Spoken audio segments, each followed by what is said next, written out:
It is October the 7th, Monday, 2024, and today we're going to be continuing reading the Psalms.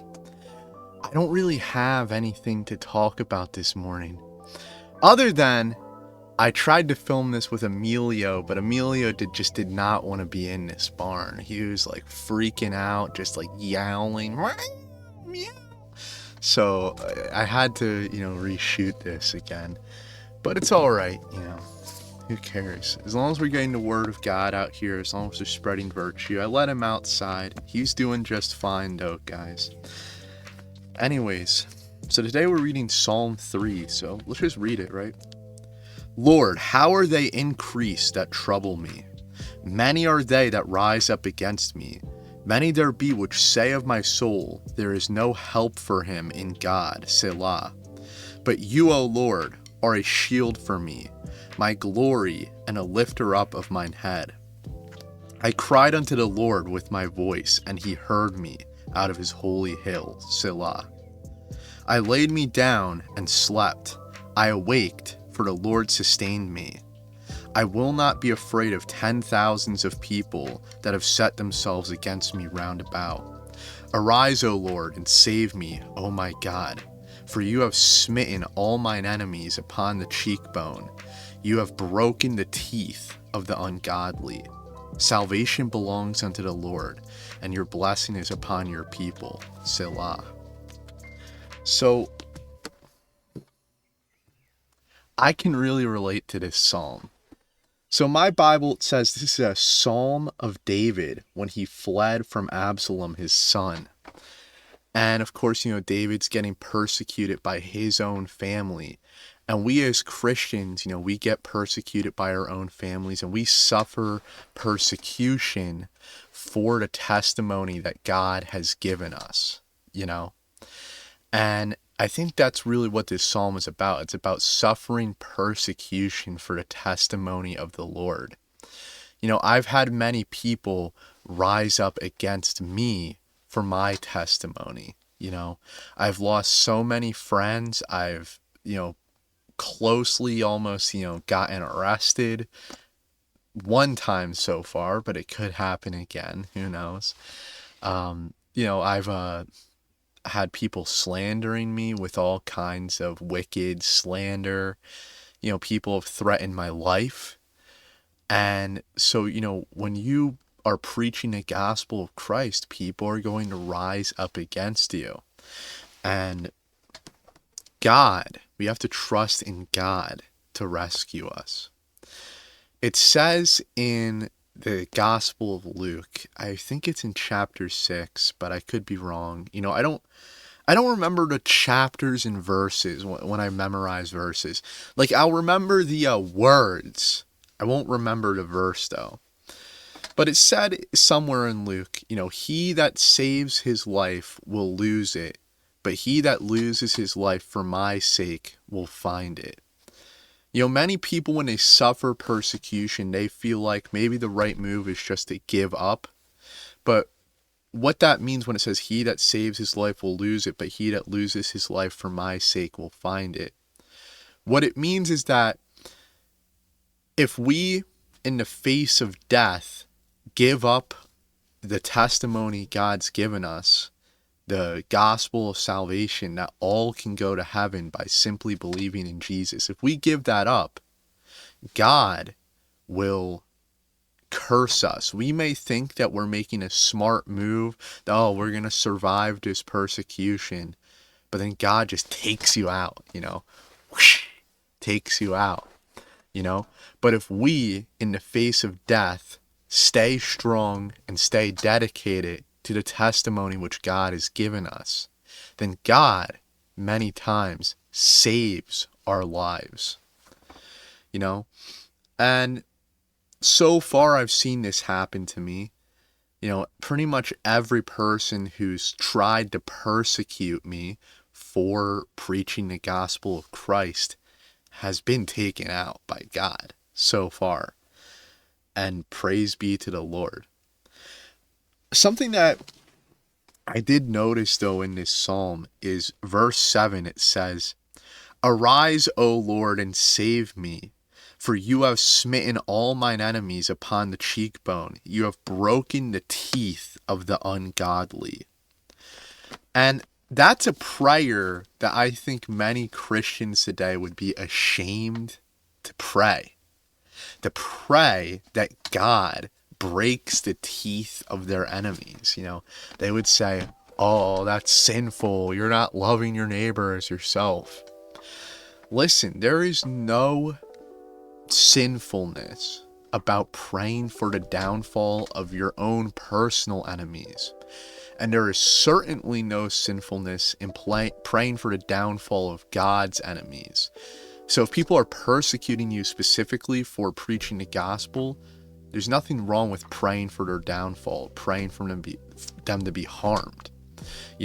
Of course, I wouldn't say we're in the right to harm people who are against God unless we've been put in a position of power legally to do that, But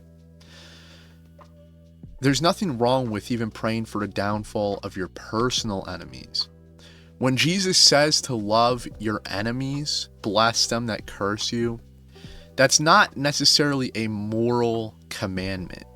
It is a challenge, okay? It is a challenge for us to rise up to a higher standard beyond just the baseline of the non-aggression principle, right? So biblical morality, from my understanding, can basically be summed up in the non-aggression principle. Let me look up the exact definition of the non-aggression principle so I can read it to you. It's illegitimate to use violence against another person or their property. It's legitimate to use defensive violence to protect a person or their property, right? So, what that means is that if I go out and I want to take someone's property, take someone's life, take something that someone else has, that's wrong, morally wrong. And that's what the Bible teaches, right? However, there's nothing morally wrong when someone comes to take your property for you to use violent or even deadly force against them.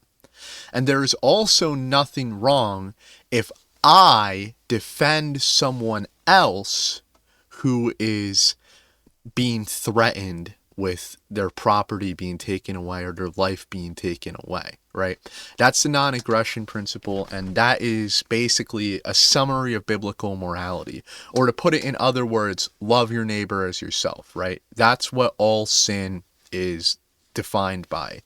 If it's violating someone's property rights, if it's violating the non-aggression principle, then it's immoral. So that's the bare minimum, right? Don't punch someone unless they punch you first. Okay, that's the bare minimum. But God, Jesus, he's calling us in the book of Matthew, in the Sermon on the Mount, when he says, love your neighbors as yourself. He is calling us, not love your neighbors as yourself, but love your enemy. He's calling us to a higher standard above the non-aggression principle.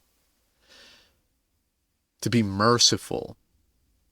What mercy means is it means that someone deserves pain, but you don't give it to them. Someone deserves punishment, but you don't give it to them.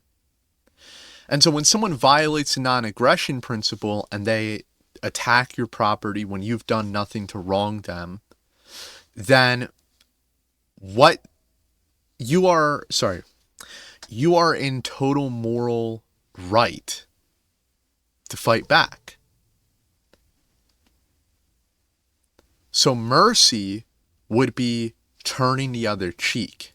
Mercy would be blessing those that curse you, right? That's being merciful. Because if someone curses you, they deserve to be cursed. They do. But God is challenging us to take the higher road, right? And it's a challenge. And if we succeed in the challenge, then we will be rewarded.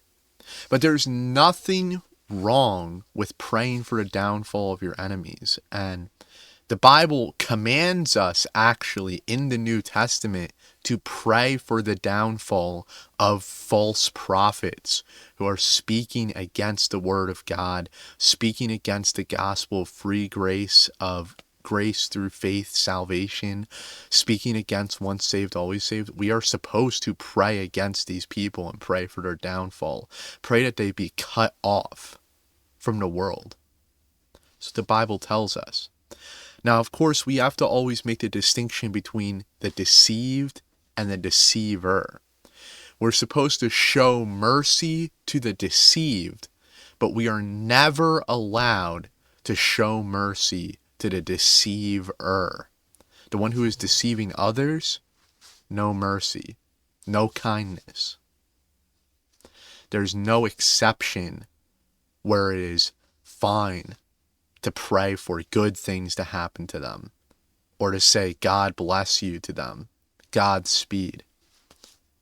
No situation like that. But anyways, I hope this video has blessed you.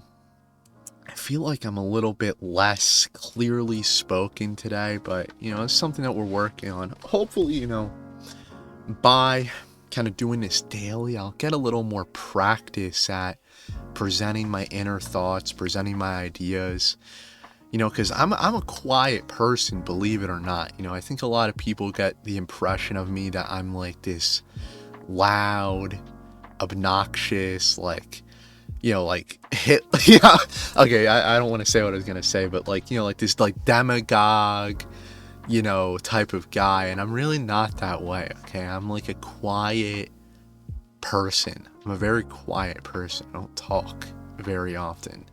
Pretty much the only time I talk for like the entire day is talking to you guys. I keep myself quiet. I'm in contemplation. I'm thinking. I'm not talking a lot. So, sometimes for me, it's a struggle to get the words out right because my mind is going faster than my mouth is. And so then you get into this problem where you're saying things that are 20 steps ahead. You're thinking things that are 20 steps ahead, and then that accidentally comes out of your mouth when you're still on step 3, So, and that's kind of what happens to me. So sometimes I have a little struggle, but hopefully as time goes on, I can kind of get a little better at presenting myself, I guess, and my ideas, but we'll see. Anyways, thanks for watching. Have a good time. Have a good day. May God bless you.